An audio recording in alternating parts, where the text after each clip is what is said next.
Olá, toda semana aqui no Câmara Livre nós convidamos pessoas para conversar conosco sobre suas trajetórias de vida. E a partir desse recorte de algumas experiências dos nossos convidados, nós queremos desempenhar um pouco mais da nossa missão pública, de trocar experiência com você que está do lado de lá. E a partir desses horizontes, eventualmente, você olhar o mundo ao seu redor, a sua visão sobre o mundo e, quem sabe, poder trilhar alguns outros caminhos. Tomara que a gente contribua com você em mais um bate-papo semanal aqui no Câmara Livre. Paulo Henrique de Souza Freitas, advogado, professor da Faculdade de Direito de Jacarezinho, bastante tradicional do ponto de vista do Paraná. Milhares de estudantes ao longo do tempo trilharam seus caminhos a partir desta unidade. Mas antes da gente chegar lá, na sala de aula, a gente quer trilhar um pouco dos seus recortes aqui. Obrigado por ter vindo conversar conosco. Obrigado pelo convite, Venâncio. É um prazer sempre estar aqui com você.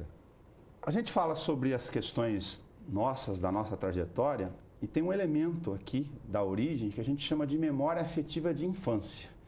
Aquela imagem, fato, local ou ambiente, gosto, paladar, cheiro, que ficou marcado para a gente. Eu quero lhe perguntar, qual é a sua memória afetiva de infância, Paulo? Eu tenho várias, né? Algumas a gente vê. Mas a hora que eu estava chegando aqui, eu vou contar esse episódio. Eu vim morar aqui do lado desse prédio onde nós estamos, e a hora que eu parei o carro aqui para fazer a entrevista, eu desci e eu vinha na biblioteca, aqui na Câmara tinha uma biblioteca, e eu vinha todos os dias na biblioteca, ler alguns livros e tal.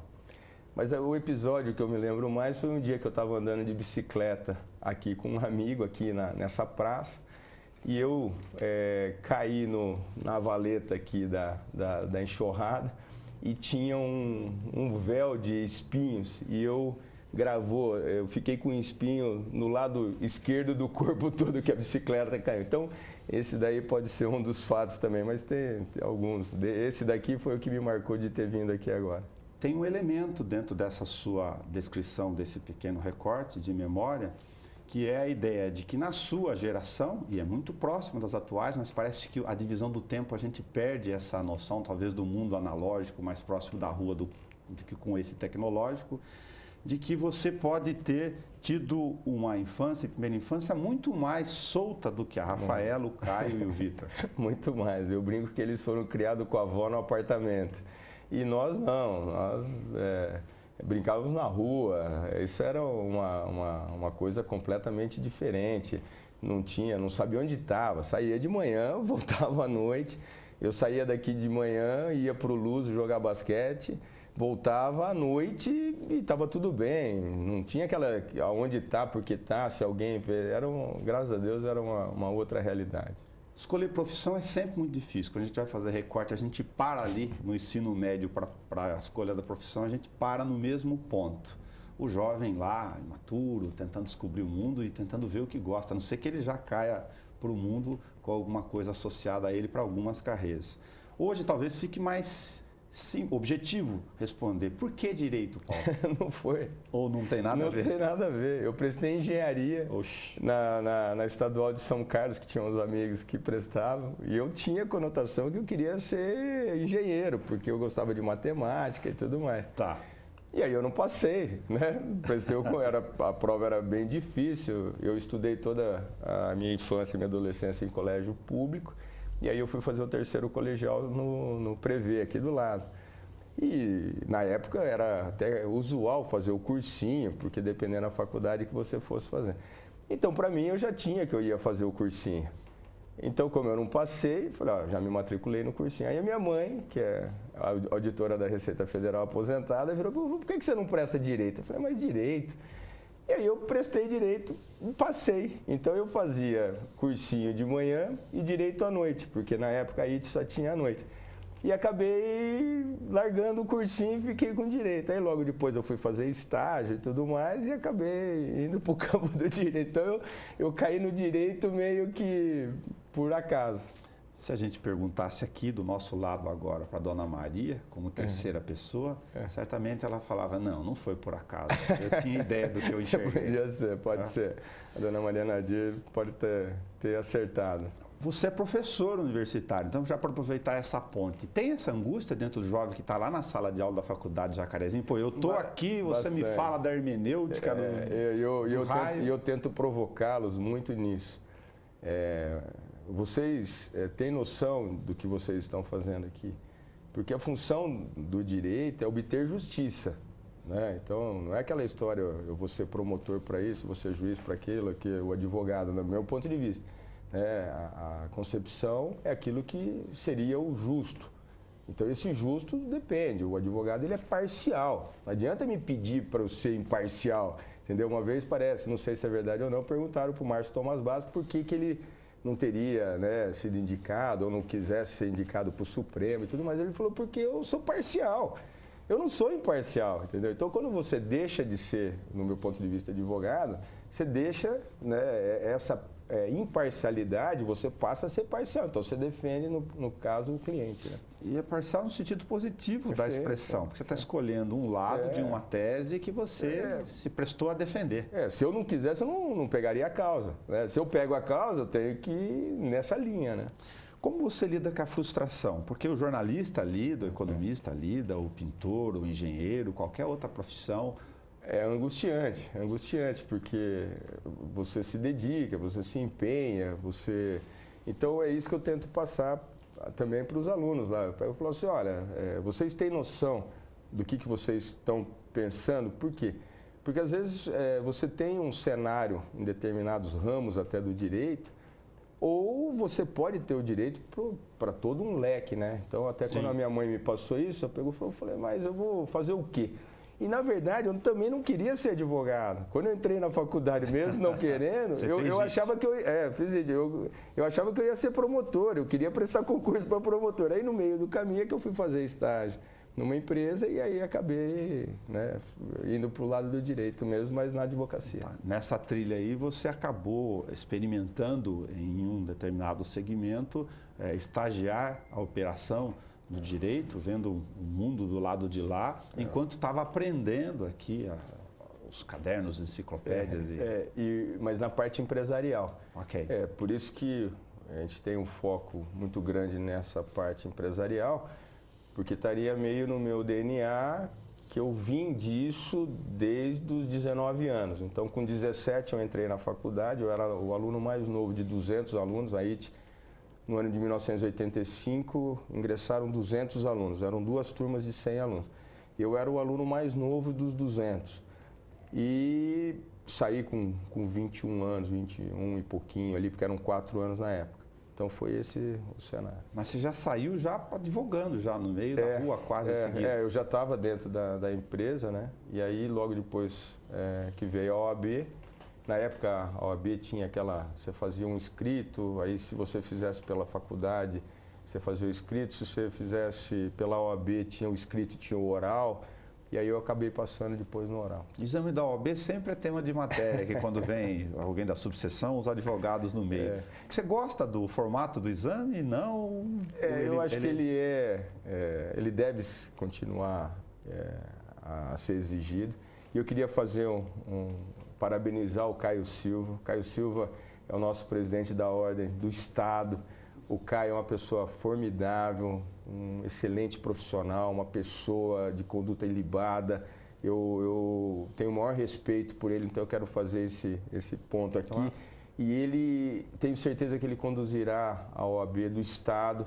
Ele tem uma meta aí, uma função bem complicada, entre aspas, porque ele vai estar sempre com autoridades, com pessoas aí, mas ele tem bagagem para isso. Mas eu acho que para nós aqui do interior, principalmente para Bauru, é muito importante. É um marco histórico. No meu ponto de vista, eu não lembro de nenhum outro presidente do Estado, né, da OAB do Estado, ser do interior, entendeu? Ele, sendo de Bauru, principalmente, eu tenho uma reverência muito grande. Parabéns para o Caio. No nosso recorte aqui, então você já teve quase uma trajetória linear ligado ao direito empresarial, onde você está bastante consolidado hoje com o escritório que você atua. Aí vem uma questão natural que eu comentei contigo para transferir para quem está do lado de lá, Eu não sei se foi a Lava Jato sozinho, se foi efervescência de outros pontos, ou se isso acontece nos países que vão aprendendo a lidar com regras e normas de conduta de relações empresariais, corporativas. Mas o fato é que as pessoas começaram a se perguntar mais, é que a resposta de contato com mídias sociais, né? De que o mundo dos negócios não dá para ser algo amador. Era meio óbvio isso. Mas a gente convive do lado com uma série de experiências de empresas familiares, onde o pai antigo, italiano, enfim, ele falou, poxa, eu vou pegar o meu filho pequeno, vou criar ele, dar leite na mamadeira, depois ele vai tomar conta da empresa. E às vezes ele gosta de ser outra área. A ideia do direito empresarial corporativo, ela é recente? Eu estou falando bobagem aqui, desse sentido, nessa instância? Não. Esse formato que o pessoal está ouvindo muito hoje de governança corporativa, ele vem de uma origem americana e do europeu não continental, da Inglaterra, os dois grandes centros financeiros do mundo. E aquela perspectiva que eu tenho que dar a continuidade na empresa, dirimir menos conflitos e criar regras. Então era muito difícil você pôr na cabeça de vamos supor, de um italiano que os filhos não continuariam o negócio dele. Da mesma coisa de um alemão e no Brasil, que nós temos sangue latino ainda, entre aspas, pior ainda. Então, quando eu fui fazer a minha tese de doutorado em 2001, o próprio orientador, né, que tinha sido diretor da CVM, eu falei que eu queria escrever sobre governança corporativa, ele falou, não, isso daqui não é direito, isso daqui é administração de empresa. E aí eu fui demonstrando que não, que essa administração de empresa, ela tem que ser levada para o direito, quer dizer, eu tenho que escrever as regras. Então eu tenho os estatutos, eu tenho os acordos de cotistas, os acordos de acionistas, os regulamentos internos do Conselho de Administração, regulamento interno da diretoria, regulamento interno do Conselho Fiscal. Então, todo esse aparato jurídico é a materialização do direito naquilo que é administração de empresa. É exagero dizer que o nível de regras disso e a necessidade natural dos negócios no direito corporativo empresarial chega a tal ponto de que a empresa que não fez ou não tem essa adequação significa perda de dinheiro do ponto de vista de negócios? É bem capaz que isso aconteça, porque, um exemplo, esses casos que estão acontecendo aí da Lava Jato e tudo mais, num primeiro momento pareceu que isso era vantajoso, fugir da regra de compliance. Sim. O compliance é um dos pilares da governança corporativa. Eu tenho equidade, prestação de contas, não é isso? A transparência e a ética. Então, esses são os 4 grandes pilares. A prestação de contas é aquela prestação de contas que todo mundo imagina que eu vou prestar. Eu sou dono, eu tenho que prestar conta para os meus sócios, para os meus funcionários. Não, hoje está muito claro que a função social da empresa, eu tenho que prestar conta para os stakeholders. O que são? É a coletividade. Uma empresa média ou grande, um exemplo na região, ela causa um impacto. Vocês aqui, quando a empresa tal fechou, olha o impacto que eu tenho na sociedade, criminalidade, drogas, ou seja, eu trato isso. Então essa empresa, quando ela fecha, tanto que a lei de recuperação judicial e tudo mais, ela vem para levar esses critérios para um campo que nós não tínhamos antes. Quer dizer, lógico que uma empresa é um grande negócio, mas que quer enxergar o horizonte, está crescendo no mercado, essa capacidade dela de ser profissional a esse ponto faz diferença na hora de ter parceiros. Muito. Aquilo que a gente diz, eu tenho que criar uma musculatura para eu manter isso. Então, exemplo, a Petrobras tem um conselho com 9 cadeiras, o Walmart com 17 cadeiras no conselho. Diretorias tem um monte. Então, por isso que vocês escutam assim, na Lava Jato a diretoria X, a diretoria Y. Mas acima dessas diretorias eu tinha 9 conselheiros. E um deles, na época que a Dilma não era presidente, era a Dilma, o Manteiga, ou seja, metade dessas 9 eram indicadas pelo governo. E as outras 9, né, por outros acionistas minoritários, às vezes fundos de investimentos, fundos de pensão, que às vezes são acionistas minoritários e às vezes até majoritários. Então, esse conselho, ele desenvolve junto com essas regras. Então, se eu não tenho essas regras implementadas de denúncia, de corrupção, de tudo mais, isso acaba atrapalhando no dia a dia. Os sistemas de autocontrole, de compliance, de governança, nesses níveis, eles acabam sendo uma grande moeda no tempo. O mercado olha diferente essas empresas, certamente. Tá? A aplicação disso em escala da sua experiência profissional, ela atingiu o patamar que a gente devia? A gente está aprendendo isso aí? Não, muito. Nós estamos engatinhando. Só para você ter uma ideia. Nos Estados Unidos, em 2002, nós tivemos, aquela época, os Estados Unidos trabalhavam com uma regra de autorregulamentação, e essa autorregulamentação se autofiscalizava.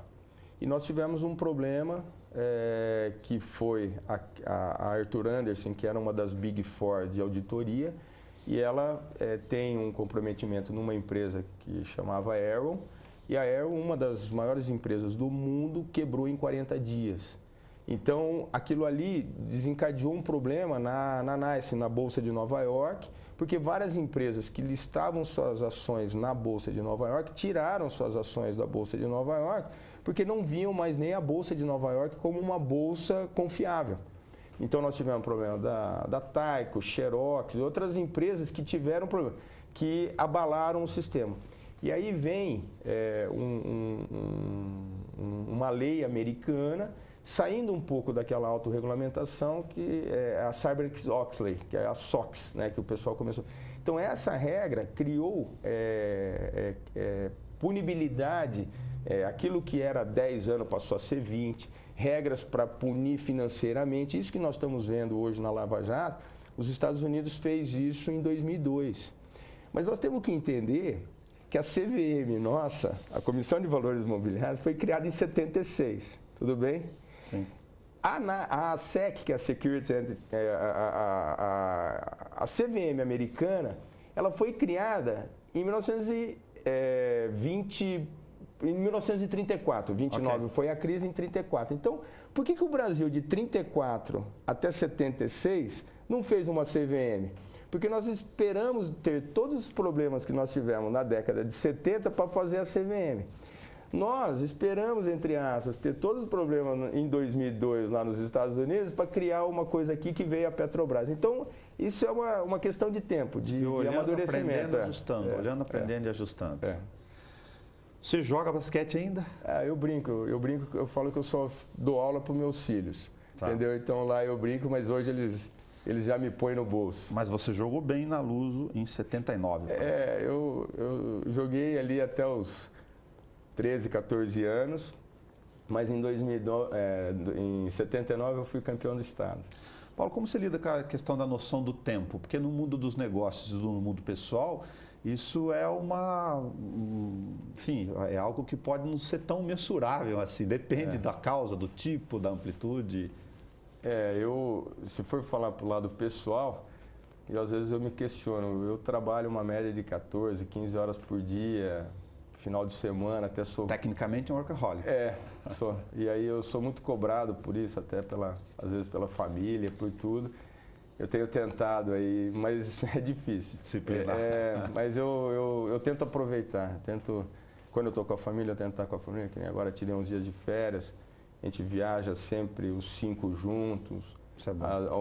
Alguma coisinha foge ali, mas eu tento estar presente. Tá, você só tem mais um irmão? Tenho mais um irmão. Tá, e tem 3, a Rafaela com 27, o Caio com 23 e o Vitor com 21. Isso. Tá. Você estava falando que uma está no direito com você e os outros 2 numa área completamente diferente. Engenharia nuclear.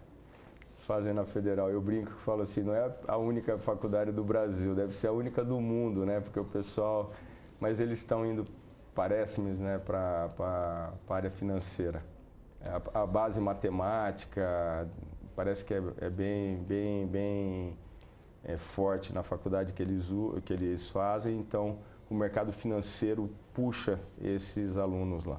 Quando a gente fala aqui com pessoal de gestão, administração, economia, o pessoal do Sebrae também, que fala formação de micro e pequenas empresas, que é a grande massa de geração de empregos no Brasil, entra um fator até psicológico, de falar da mentalidade cultural brasileira em relação à construção de negócios. Tem gente aberta ao mundo, ligada, mas tem gente que tem uma visão muito caseira dessa relação. Eu imagino que no mundo do direito empresarial você tenha que trabalhar com a estratégia, o conteúdo e o perfil do cliente que está na sua frente.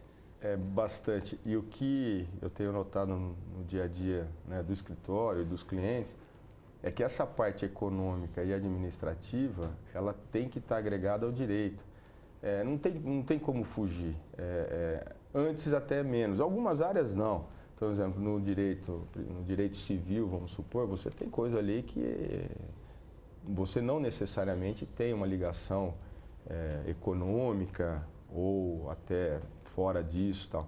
Mas nisso que nós estamos mais empenhados aí, que essa parte, ela é totalmente ligada a direito, economia, administração. Não tem jeito. Não tem jeito. Paulo, o Brasil tem lei demais, regra demais, resolução demais ou não? Dá para se virar? Não tem faz jeito, parte do jogo? faz parte do jogo. No doutorado eu tinha um professor que falava, eu crio lei, né? O Congresso cria a lei para tentar resolver, mas toda vez que eu crio uma norma, eu crio mais complexidade. Isso não existe. Por exemplo, antes de eu ter a lei do divórcio, eu tinha um problema fático, mas eu não tinha de direito porque eu não tinha o divórcio. No momento que eu tenho o divórcio, eu passo a ter um outro problema, entendeu? Então, não adianta a gente tentar tampar o sol com a peneira, né? Nós vamos ter problema. A quantidade de processos vai aumentar. A Constituição de 88 criou um cenário de amplitude. E aí, essas demandas que hoje a gente vê, que ela é fruto daquela de 88 que vem perdurando. Nós temos arbitragem, temos mediação, temos outros critérios aí, mas a grande maioria ainda vai para o judiciário. Isso daí tende a continuar. Não vejo como fugir muito disso, não. Você é executivo da área de direito empresarial, é professor docente na faculdade, mas também é um gestor do próprio negócio. Você é uma empresa que é prestadora de serviços. Tem razão aqueles que reclamam que é bem difícil de ser empresário, ser... Você tem uma carga tributária que nós não tínhamos, né? Se você for pegar alguns anos atrás, a carga tributária aumentou, é isso? E a prestação do Estado, propriamente dito, não melhorou, né? Então, o que acaba acontecendo é que isso você tem que se virar com o que você tem aí, você tem que pagar. Graças a Deus, o escritório nunca tomou um centavo em banco, nós nunca tivemos um imposto atrasado, sempre pagamos tudo e tudo mais. O que acaba acontecendo? Você tem que realmente ser um pouco mais eficiente. Essa eficiência, ela depende de vários fatores, né? Então, o empenho, a dedicação, aquela história toda. Mas, fora isso, o governo poderia nos ajudar. Entendeu? Então agora a gente está vendo aí o Paulo Guedes com algumas reformas e tudo mais. Não sei, o Levi, quando ele estava com a Dilma, ele disse que ele ia tributar uma parte ainda maior da distribuição de lucro que hoje não é tributada. Então até um determinado valor não tributaria, seria zero, que é o que tem hoje, e acima desse valor você tributaria. Então no meu caso ia aumentar mais ainda, entendeu? Então aí você começa a rever. Então, quando eu falo para os meus alunos lá, eu falo, olha, pode até parecer bonito ser advogado, ter o escritório, aquela história toda, mas a parte que vem por trás é um pouco mais complicada, que é o que vai implementar também na Previdência, né? Claro. Quem está na iniciativa privada, ele tem que se preocupar com aquela parte. Não adianta, ele ganhou 10 aqui, mas ele sabe que ele tem que guardar essa parte, porque eventualmente o funcionário público não teria essa preocupação. Não sabemos o que vem agora na reforma. A gente conversou aqui da nossa experiência pública, lógico, com vários executivos da área empresarial, industrial, comercial aqui. E frequentemente a gente caía numa questão que interessa, pensando em quem está do lado de lá conversando com a gente na terceira pessoa. Por que eu vou tirar uma determinada quantidade de recursos meu como negócio, como se tivesse aqui no meu bolso para decidir agora, para aplicar nessa loucura da economia com esse tipo de regra do jeito que é, se o índice de risco é muito grande, a questão dos compromissos que eu tenho que pagar, tributários, para manter esse negócio. É difícil para o empresário tomar a decisão de investimento no Brasil nessa circunstância. É o que nós estamos torcendo a partir do dia 1º de janeiro agora, não porque é o Bolsonaro. Não, fica no mercado, né? Fica guardado o dinheiro. A gente brinca que a mola está retraída. Então, a gente tem sido procurado recentemente por vários negócios. Nos últimos 3 anos, ou mais 2 anos, isso ficou tudo engavetado. Então, parece que, por enquanto, está tendo um certo otimismo que nós não tivemos 2 anos atrás. Então, eu vou desengavetar um projeto, eu vou fazer isso, eu vou fazer aquilo. Mas quando eu vou desengavetar o projeto, é claro que eu preciso de recurso. O Brasil é um país capitalista que não tem capital, entendeu? Nós não temos dinheiro. Esse dinheiro, entre aspas, por isso que então, todo dia de manhã, hora que é 7 e pouco, tem um gestor, uma boa parte dos meus recursos, já há muito tempo, é tudo no mercado financeiro. Sim. E não que é em rentista, mas com aplicação em ações e tal. O que acaba acontecendo? Eu recebo a mensagem assim, os brasileiros agora retiraram, nos primeiros dias de janeiro, um quarto daquilo que eles retiraram em 2018 inteiro. E 2018 foi um ano ruim. Então, por que eles começaram a tirar agora, recentemente? Porque eles acham que a Previdência tem que ser implementada de uma forma. Se não for, então, enquanto esse recurso não vier, para o brasileiro tirar o dinheiro da aplicação que ele tem, então vamos supor que eu estou tendo 5% de juro real ao ano. 5% de juro real ao ano, dependendo da minha atividade, eu não vou conseguir fazer isso. Então é melhor deixar lá. Eu compro o título do Tesouro, eu ponho os meus moleques... Vou ralar e correr risco aqui. Os meus moleques já têm os fundos lá, as aplicações dele. Então a gente vai trocando ideia. Pai, esse daqui não, eu tô... E eles fazem a parte de valuation, de tal, né? Levantamento. Eles fazem parte de uma liga de investimento na universidade, que é um tipo de uma escola júnior, né? Laboratório. Um laboratório. Então, eles fazem desafios entre ligas. Então, o desafio é como que a gente vai performar melhor no mercado. Claro. Então, domingo à tarde, agora, 3 horas da tarde, eles fazendo videoconferência com o pessoal. Então, essa cabeça é que a gente imagina que deva haver. Entendeu? O bicho do empresário nas veias gera a economia. Se nós não fizermos isso, se o pessoal acordar e falar assim, eu vou ficar nesse... Não adianta que não vai empreender. Você também está falando aí na questão, com todas as moderações do otimismo que a gente tem, mas que a nova geração tem uma cultura de relação de gestão muito diferente, talvez, do que a gente tenha tido já? Eu acho que eu torço para que isso seja fomentado. A única coisa que eu vejo... Que o governo não atrapalhe. Mas precisa ser incentivado nas escolas, na faculdade.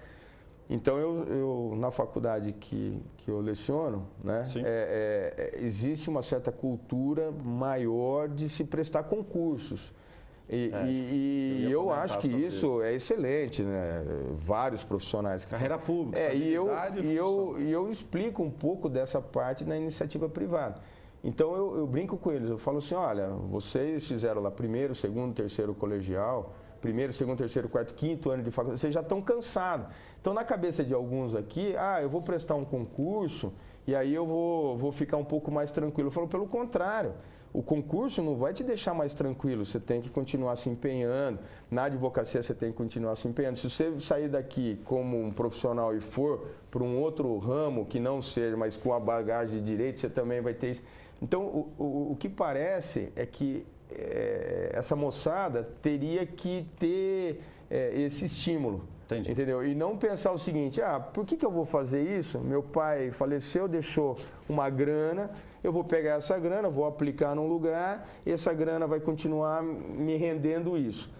Enquanto o Brasil continuar tomando esse dinheiro externo, nós vamos fazer isso. No momento em que essa economia começar eventualmente com uma eventual redução da carga tributária, eu acho que aí a coisa muda.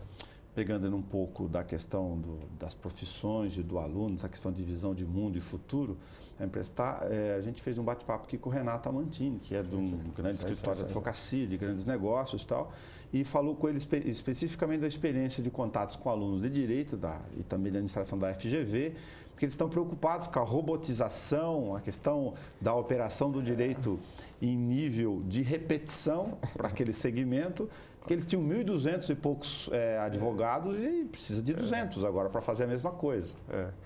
Eu vou dar risada pelo seguinte, eu acho que vai estar vendo, não tem como em todas mudar. As profissões. Nós temos um negócio chamado juriometria, né?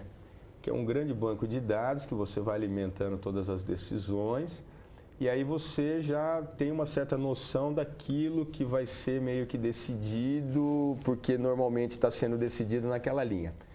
Isso realmente existe, a inteligência artificial, não tem como. Claro. Isso, mas para alguns processos, uma quantidade de processos, para um nicho, eu não vejo isso de uma forma genérica. É a mesma coisa que você falar do Watson para a medicina.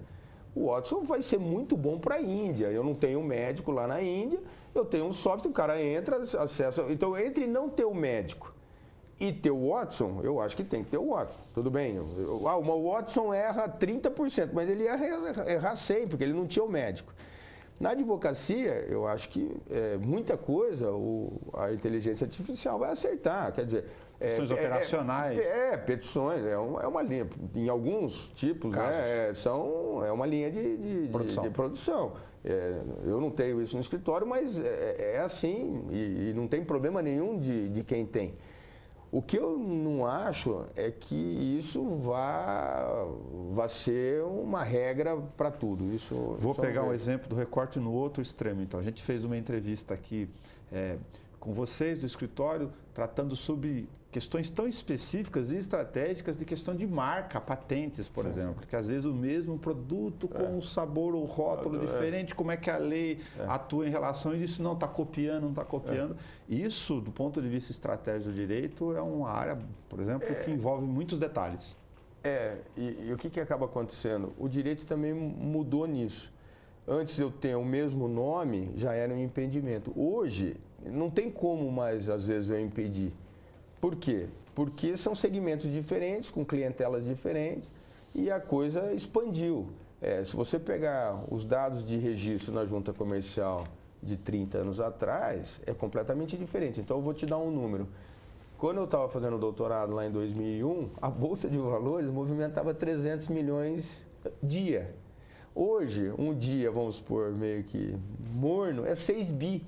Então, se você pegar os 300 milhões e corrigir, vamos supor, e ele passou a ser 3 bi, você teve no mínimo um dobro de operações em bolsa.